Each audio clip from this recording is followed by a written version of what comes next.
Do you see what Whoopi Goldberg said? What'd she say?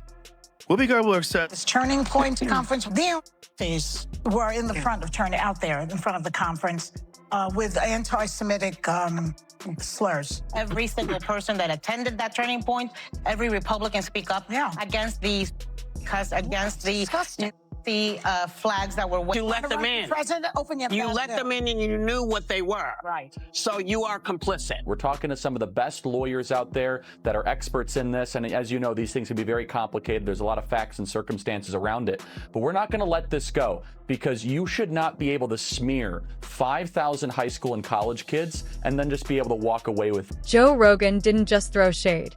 He launched a full-on verbal missile, landing with the chaos of a drunk but determined drone. While most media figures tiptoe around controversy or bury critiques in polite commentary, Rogan charged straight through the noise, tearing into The View, America's most chaotic group chat disguised as daytime television. But this wasn't just a snarky jab. This was peak Rogan. Raw, relentless, and caffeinated to the edge of combustion. His takedown hits so hard it probably made network executives reach for the AC. Then came the real explosion. Charlie Kirk entered the scene. A favorite target of mainstream media scorn, Kirk didn't respond with a tweet storm or another press release. He filed a lawsuit reportedly worth $100 million. That's not just legal action. That's a scorched earth mic drop. Kirk made it clear he wasn't just defending his name, he was trying to etch it into political history. As the case gained traction, Rogan couldn't resist weighing in. Not as a lawyer, thankfully, but as the unapologetic voice cutting through the noise. the important part. This is right after she was saying, we are run by ABC News. You should trust us, not Joe Rogan, who believes in dragons. So she by saying we should trust them because they're double checked by ABC News, and then making the stupidest statement. So, Charlie, do you accept The View's apology? Regardless of whether or not I accept it, the question is, do our students accept it? That's really what's at heart here. They went after our 5,000 students at our event there. But when you go after 16 and 17-year-olds that travel from across the country that then have to live for the rest of their life with a shadow over them because someone at ABC says that they might be linked to neo-Nazis? Not as a political operative, but as the everyman's bullhorn, Joe Rogan dropped a take so heavy it left a crater visible from orbit. For years, The View has run the same exhausted playbook. Toss around accusations like party favors, spin the narrative tighter than a Tupperware lid, stir outrage, then feign shock when someone dares to push back. But Charlie Kirk didn't just clap back. He came armed with lawyers on standby and a war chest deep enough to fund a Netflix docuseries. This isn't a Twitter beef or a sternly worded email. It's courtroom Mortal Kombat. In today's world, where reputations vanish faster than TikToks, Kirk's countersuit is more than legal. It's a message. Play dirty and come ready to pay for it. And The View's usual bag of tricks, gasping theatrics, 5-minute moralizing, then cutting to detergent ads, isn't getting them out of this one. Rogan's reaction? Pure carnage. He didn't just dismiss them, he laughed in their faces. Watching him react was like watching a grizzly dismantle a papier-mâché lion act. No contest. No subtlety. Just brute force truth cutting through the circus. For millions tired of legacy media's self-righteous posturing, it was the catharsis they didn't even know they needed. Because here's the dirty little secret. The View stopped being a talk show long ago. It's become a group chat for coastal elites, cloaked in faux diversity and outrage cosplay. Agree with their script, and you're praised. Question it, and you're instantly ridiculed or shouted down. And when they mess up, crickets. Accountability vanished with Barbara Walters. That's why Rogan's takedown didn't just sting, it exploded. He didn't roast a panel, he spotlighted a system. Kirk fired the first shot with his lawsuit. Rogan aimed the mic straight at the wound, and whether planned or not, together, they just flipped the script. The show that people love to hate. Yes, that's true. That's true. They get so much hate watching and hate watching viral clips of them saying ridiculous things. I mean, it is a rabies-infested hen house. And at the same time, it seemed like the most interesting part was their audience seemed to be on my side. Yes. Yes. And that's their audience. Yes. Well, their audience is not really their audience. Their audience is a group of people they bring in to watch television shows. Absolutely. They lit up the faulty wiring of American media, where chasing clout cash outranks telling the truth, and outrage earns more than honesty ever could. The View is now neck-deep in a PR swamp with no paddle in sight. Let's be real. When you're facing a $100 million lawsuit and the world's most influential podcaster is publicly roasting you, giggling your way out isn't an option. What's worse? Their eerie silence. No fiery rebuttal, no spicy segment, just weak detours into fluff. Meanwhile, Rogan's commentary exploded across social media, clipped, shared, memed, and immortalized online. But the real message wasn't just in what Rogan said, it was in what The View didn't.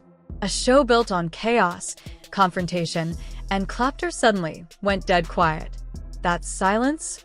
Deafening. It signaled that maybe, just maybe, they've realized not everyone they smear will take it lying down. Kirk saw the script. Rogan torched it. And we're just now waking up to the fact that daytime TV is less discussion, more propaganda, delivered with a side of manufactured laughter. This lawsuit? It's not symbolic. It's an existential threat. And it's only just begun. Culture shift between right and left authoritarianism. And now people don't recognize that if you just stop looking at it in terms of red and blue, look at the actions. Suppression of free speech, pharmacological interventions that are mandatory, whatever it is. That used to all be associated with the authoritative right, the authoritarian right. And now those things are being embraced by the left. And I just think it's just an ideology thing. And I think we get confused and we think, we're on the right side. We're on the right side. And if it's our side that's saying this, for sure that's the right thing to do. And no one's critically thinking about this. Joe Rogan is the gateway drug for young men that thought they were Democrats to become MAGA. Joe Rogan is the bridge. And on that bridge, they'll see RFK. They'll see Elon Musk. Because now, media figures, especially on the left, are perking up like cats hearing a can opener. The era of tossing out baseless accusations and walking away untouched may be ending. Say something false or defamatory on national TV now, and you'd better have receipts or get ready for court. And if you don't, voices like Rogan's are standing by, mics hot, audiences massive, memes locked and loaded. So, what happens when conservative legal muscle slams into the smug fortress of daytime TV? We're watching it unfold in real time. The View's signature brand of moral superiority is finally meeting its reckoning, both in court and in the far less forgiving arena of public opinion. This isn't a scripted spat. It's a war over narratives, values, and what little trust remains in legacy media. The View thought they were untouchable. They never imagined someone would call their bluff with lawyers and a podcaster who's immune to their Hollywood rules. Kirk fired the shot. Rogan lit the fuse. And the fallout has only just begun. Fans of The View that are like, oh, these ladies are on point. Most of those people can't leave the house. I think the problem with that show has this very specific ideological bubble in which they operate in. And they always bring on a token conservative woman and they yell over her and silence her. So between ambushing Zelensky and this, why would world leaders continue to come to the White House? Well, their audience is not really their audience. Their audience is a group of people they bring in to watch television shows. If you've ever seen audiences before for TV shows, a lot of them are paid because they have to guarantee that there's going to be people there. So there's services that you hire. This is the problem with getting all your information from Laura Loomer and Elon Musk. This is what they're going to deal you. It's a strange show, no doubt. By filing that lawsuit, Charlie Kirk didn't just rattle The View. He yanked the curtain wide open, exposing it not as a platform for open discussion, but as a narrative machine dressed in coffee mugs and soft lighting. Then Joe Rogan stepped in, and the whole thing detonated. He didn't use legal jargon or political buzzwords. He used plain talk that hit like a freight train. Rogan's strength is cutting through noise with clarity, and his takedown landed hard because it spoke to what so many people already feel. The faux outrage, the shallow analysis, the smug clique energy, it all got scorched. And while The View tries to spin their way out, they're facing a force they can't outrate or outshout. Rogan isn't just watched, he's lived with. His voice reaches places they can't touch. Meanwhile, that $100 million lawsuit looms like a legal meteor. Even if the number's padded, The threat is real, and so is the cultural shift it's exposing. The reckoning isn't coming. It's here. Her disgusting, gross elitism and her complete out-of-touch nature with respect to the rest of the world. Sunny Hostin goes on The View and decides now would be a great time to dump all over the so-called uneducated. What we did not have is white women who voted about 52%, right, for Donald Trump. Uneducated white women, is my understanding. Just because you didn't go to college doesn't mean you're stupid, and it doesn't mean that you don't have wisdom. You can go to college and get a bunch of irrelevant facts about how men can allegedly give birth. I get it. I also hate Joy Behar. So I don't love you, but I also hate that squawking bird. So I hate the whole thing. And frankly, that show, you want to talk about a show that set women back. CNN won't touch it. MSNBC waves it off like a tacky street trick. And ABC, asterisk The View's asterisk nervous parent, is tossing PR buckets at a 5-alarm fire. But the internet doesn't forget. Neither does Joe Rogan. He's already scorched the hypocrisy, laughed at the performative pearl-clutching, and made it crystal clear he has no time for moral theater masquerading as discourse. That's what stings most. Rogan doesn't just disagree. He disrespects them. And when mockery strips away your seriousness, no press release can save you. The rules have changed. You don't get to dominate the mic and then cry victim when someone fires back. Cancel culture is meeting consequence culture. And The View? It's become a symbol of everything broken in legacy media, smug, shielded, and totally out of touch. Kirk's lawsuit may or may not win in court, but it's already winning where it matters. Public opinion. Rogan lit the match, and now the whole stage is burning. The real war? It's about who controls the narrative, and the old gatekeepers are losing fast. I get it. I also hate Joy Behar. So I don't love you, but I also hate that squawking bird. So I hate the whole thing. And frankly, that show, you want to talk about a show that set women back, is The View. You want to talk about that show. If the CIA is engineering, Antifa in the Capitol riot, some crazy misogynist engineered The View, because there's nothing worse than The View. In terms of there are so many brilliant women out there. None of them are on The View. None of them have gone near the set of The View. They built their empire in an era with no pushback, when their voices echoed unchallenged, as if narrating the national conscience. But that monopoly is over. Now, sharper, louder, and more persuasive voices fill the room. Instead of evolving, The View clung tighter to sanctimony and censorship, a losing strategy. Every swipe at Rogan exposes their fragility. Every attempt to paint Kirk as dangerous for filing a lawsuit only highlights their fear of accountability. And every smug chuckle in place of real dialogue proves they still think they're above the fray, even as the floor creaks beneath them. So, what's next? A spin attempt? A victim arc? Or just silent prayers behind a grinning facade while legal teams scramble? Doesn't matter. The damage is done. Rogan's takedown is legend. Kirk's lawsuit is now a symbol. And The View? They've lost something no applause line can restore: credibility. Their silence, in a brand built on having opinions, says it all.